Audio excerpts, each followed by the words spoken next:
In this video, we're going to talk about how to case a tabletop and not die.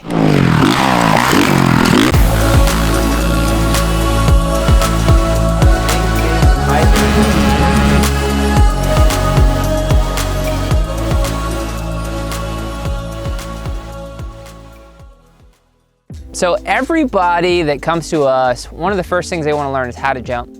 And obviously we take all of our time to get all the good base fundamentals down, but I think what's really important for people to understand is that in order to jump, you need to be really prepared in what not to do and how to control the outcome if it goes bad. So today we're going to talk about casing the most simple jump on the track, which is a tabletop. It's going to be the safest place to start practicing this. But I do suggest that once you take this video and go through it a couple times, you go out to your track, you get on a small jump, and you start practicing this. There's no better way to feel confident going off a jump than actually knowing that if you case it, you'll be okay. So we're gonna get right into it. It's gonna be 3 cool steps. Let's go. Real quick guys, we just dropped all kinds of new merch. The site is updated, it's running smoothly. We were running into some hiccups there, so make sure you check out shopmxf.com. Pick up some merch for Christmas. It's all dialed in, looking sweet. We got some really cool new stuff, check it out. We're gonna get right in the first step. The first step in this is going to be coming off the jump face, executing the jump face, and knowing what you're dealt, right? So like knowing when you come off the jump face, where am I at? Am I gonna case this thing real bad? Am I front end down? Am I front end high? And being able to make that decision quick. So when you're going into practicing this at home, maybe practice like thinking about what's going on as soon as the front tire leaves the jump. Am I leaving the jump with the front end high? Is the front end starting to dive? Because in the middle part of this, which is gonna be step 2, you're gonna have to adjust that. So just make sure going off the jump face, your mind is there, okay?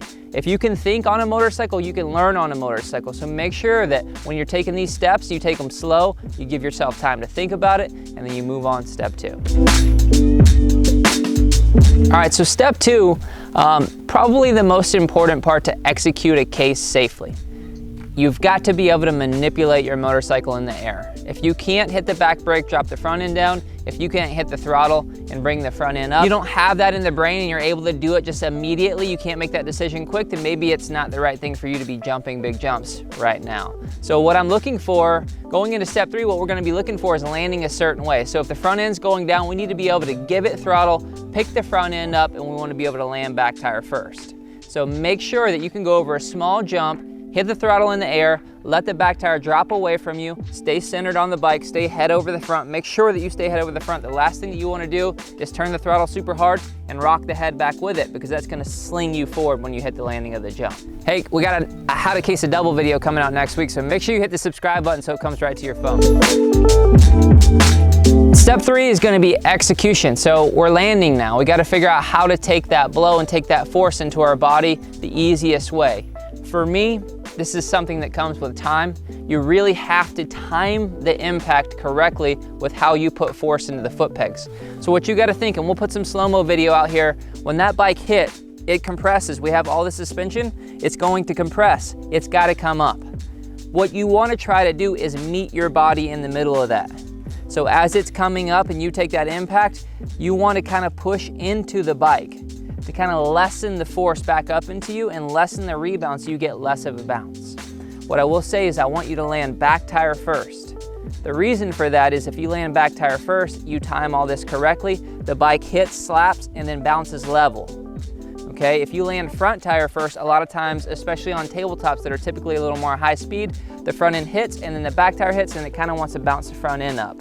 And if you're not in perfect position, it can throw you over the front. So what we're looking for on a tabletop at least is landing back tire first. We want a little throttle when we land, but the most important thing is that we want to time that impact with our body and make sure that we're putting force back into the bike and kind of soaking that upward force, kind of dispersing that upward force into our body without letting it rebound us real hard or kick our feet off the pegs. Another thing in the 3rd step here is you want to be conscious of where your feet land on the pegs.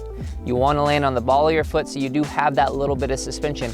Everything that can give in your body that can soak up energy is what you need. So make sure that you're not landing flat-footed, meaning peg, in the middle of the arch of the foot, because it's going to take all that force from the bike and drive it right up into your spine, up into your upper body.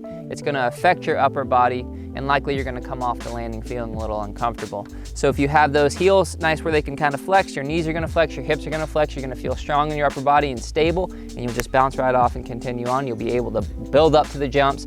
Also, if you make a mistake, you'll be able to case them and still feel really safe. All right, real quick guys, before we take off here, one, I hope you enjoyed the video, but I do wanna give you an extra little tip here. We're in the jumping phase, so we have free jumping tips. If you sign up for our email list, which is in the link in the description below, it'll send you a video right away that's gonna give you some stuff that we didn't talk about today. Make sure you do that. And if you do wanna check out some more videos, we have more videos over here.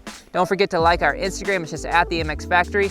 And it would be great if you'd like and subscribe on the channel and check out our Patreon account where you can make super small monthly donations to help keep building this channel up. Well, thank you guys.